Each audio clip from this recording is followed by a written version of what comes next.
It is better to offer no excuse than a bad one.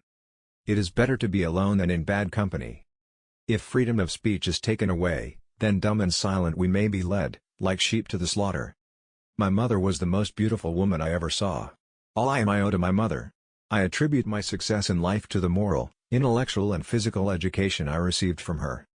But lest some unlucky event should happen unfavorable to my reputation, I beg it may be remembered by every gentleman in the room that I this day declare with the utmost sincerity, I do not think myself equal to the command I am honored with. A primary object should be the education of our youth in the science of government.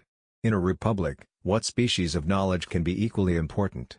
And what duty more pressing than communicating it to those who are to be the future guardians of the liberties of the country?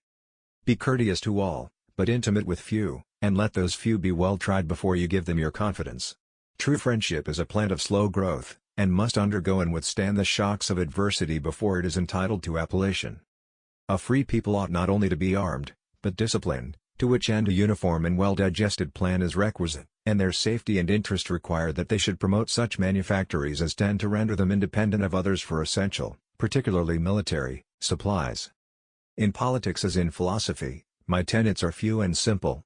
The leading one of which, and indeed that which embraces most others, is to be honest and just ourselves and to exact it from others, meddling as little as possible in their affairs where our own are not involved. If this maxim was generally adopted, wars would cease and our swords would soon be converted into reap hooks and our harvests be more peaceful, abundant, and happy. Human happiness and moral duty are inseparably connected.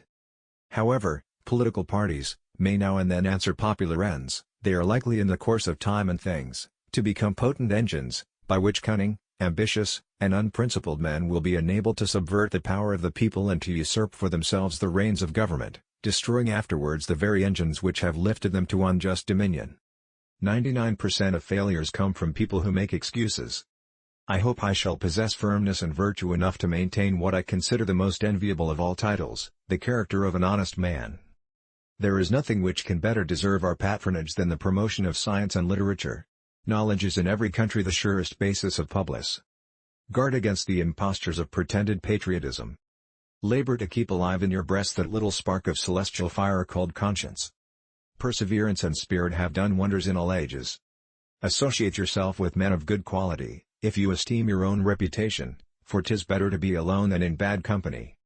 Let us therefore animate and encourage each other, and show the whole world that a freeman, contending for liberty on his own ground, is superior to any slavish mercenary on earth. Few men have virtue to withstand the highest bidder. A sensible woman can never be happy with a fool. George Washington. Experience teaches us that it is much easier to prevent an enemy from posting themselves than it is to dislodge them after they have got possession. Happiness depends more upon the internal frame of a person's own mind, than on the externals in. The harder the conflict, the greater the triumph. Worry is the interest paid by those who borrow trouble. The turning points of lives are not the great moments. The real crises are often concealed in occurrences so trivial in appearance that they pass unobserved.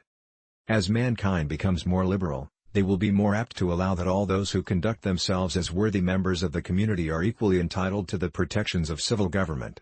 I hope ever to see America among the foremost nations of justice and liberality. If we desire to avoid insult, we must be able to repel it. If we desire to secure peace, one of the most powerful instruments of our rising prosperity, it must be known that we are at all times ready for war. I conceive a knowledge of books as the basis upon which other knowledge is to be built.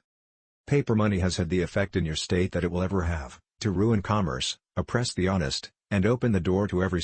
To encourage literature and the arts is a duty which every good citizen owes to his country. Where are our men of abilities? Why do they not come forth to save their county? Be courteous to all, but intimate with few, and let those be well tried before you give them your confidence. We must consult our means rather than our wishes. Real men despise battle, but will never run from it. Discipline is the soul of an army. It makes small numbers formidable, procures success to the weak, and esteem to all. Citizens by birth or choice of a common country, that country has a right to concentrate your affections. The name of American, which belongs to you, in your national capacity, must always exalt the just pride of patriotism, more than any appellation derived from local discriminations. To persevere in one's duty, and be silent is the best answer to calumny. 39.